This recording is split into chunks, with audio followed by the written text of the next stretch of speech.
Hello, brothers and sisters. Today is July 19th, 2019. Last night, I had a vision of seeing myself in a wedding dress.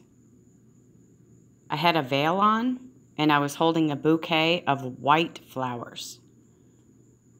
Then that vision faded, and I saw a power button.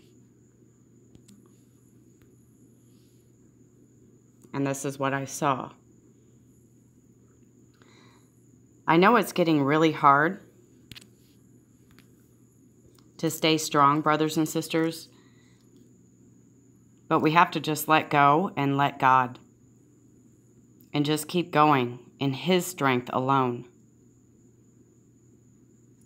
I love you all. Hold on. Jesus is coming.